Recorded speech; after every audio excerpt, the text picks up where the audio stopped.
찬미예수님, 오늘은 6월 6일 연중 제9주간 화요일입니다.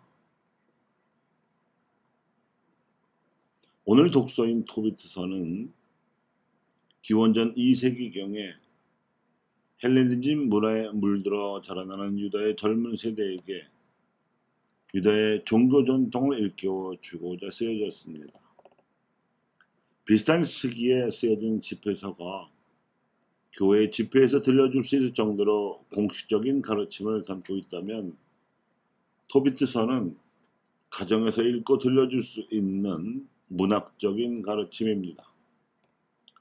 율법에 충실하던 두 유대 집안이 허물없이 살아왔는데도 크나큰 불행을 겪는다는 구도 설정을 통해서 이스라엘의 당대 상황을 반영하면서 이 두 집안을 대표하는 토비트와 사라의 기도를 들으신 하느님께서 라파엘 대천사를 사람 모습으로 파견하여 동행케 하심으로써 그들을 치유해 주신다는 줄거리로 되어 있습니다. 특이한 것은 구약 성경에서 유일하게 눈을 뜨게 해준 치유 기적이 나온다는 점입니다. 그래서 토비트서를 읽는 독자들로 하여금 온갖 불행과 시련을 겪고 있는 이스라엘 민족과 함께 하시는 하나님의 손길에 눈을 뜨게 하려는 저자의 의도가 읽힙니다. 그런가 하면 오늘 복음은 예루살렘에 입성하신 그 다음날에 성전을 정화하신 예수님께 안가품하려던 수석사절과 율법학자들이 오늘을 씌우려다가 판정패를 당한 이야기입니다. 그 당시 바리사이들은 이스라엘의 독립을 지지하고 있었고 그 반대로 헤로데 당원들은 로마의 간접 통치에 부역하고 있었는데 이 두 패거리를 한데 묶어 예수님께 보내서 세금 문제를 여쭤보게 한 것입니다. 그런데 그들이 올무를 씌우기는커녕 아무 소리 못하고 물러서야 했던 배경은 예수님께서 그들의 형식 논리상 함정을 피해서 황제의 것은 황제에게 돌려주고 하나님의 것은 하나님께 돌려드려라 하고 대답하셨기 때문입니다. 이 정교 분리 노선에 따라서 제2차 바티칸 공의회는 정치 공동체와 교회는 그 고유 영역에서 서로 독립적이고 자율적이라고 엄숙히 선언하였습니다. 국민의 공동선에 봉사하기 위한 정부의 자율성을 교회는 존중하며 또한 종교의 자유를 수행하는 데 필요한 자율성을 요구합니다. 그리고 정당하게 설립된 정당이라면 그 어느 노선을 내세우는 정당이라도 교회는 신자들에게 가입하거나 활동할 자유를 인정하지만 성경과 교리에 어긋나는 정책을 펴는 정당에 대해서는 비판할 권리를 보유하고 있습니다. 하지만 공동선을 넘어 최고선의 영역에 해당하는 정치 활동에 종교적 도덕적 영향에 관련해서는 예외입니다. 그 최고선의 가치란 회칙지상의 평화에서 가르치는 대로 자유와 평등, 정의와 평화를 말합니다.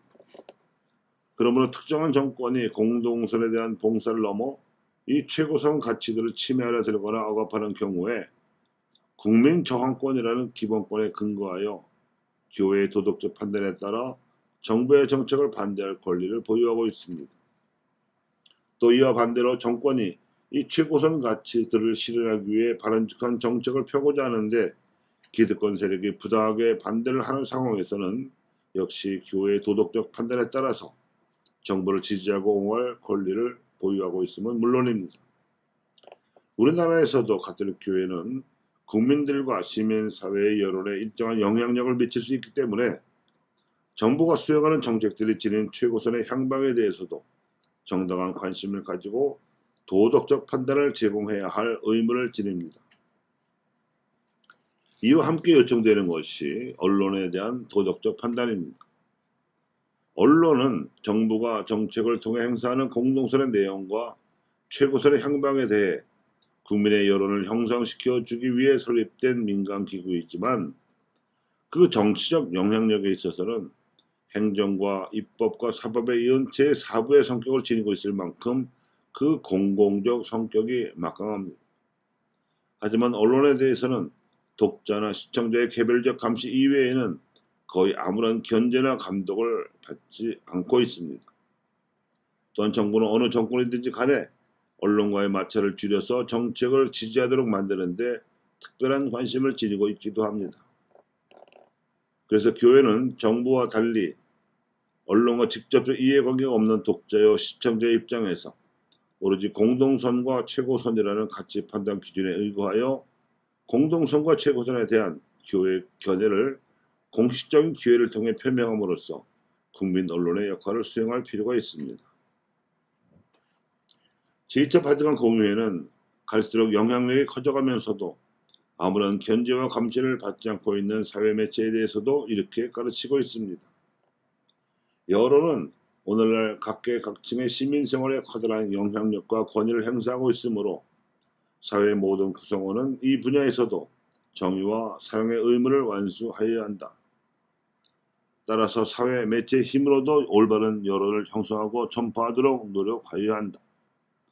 거룩한 목자들은 말씀을 선포해야 하는 통상 직무와 밀접히 연결되어 있는 이 분야에서 자신의 임무를 완수하도록 서둘러야 한다. 이렇게 하여 신자들과 국민들이 공동선과 최고선에 관한 식별의 안목을 잃어버리지 않도록 교회는 라파엘 대천사의 역할을 해야 할 것입니다.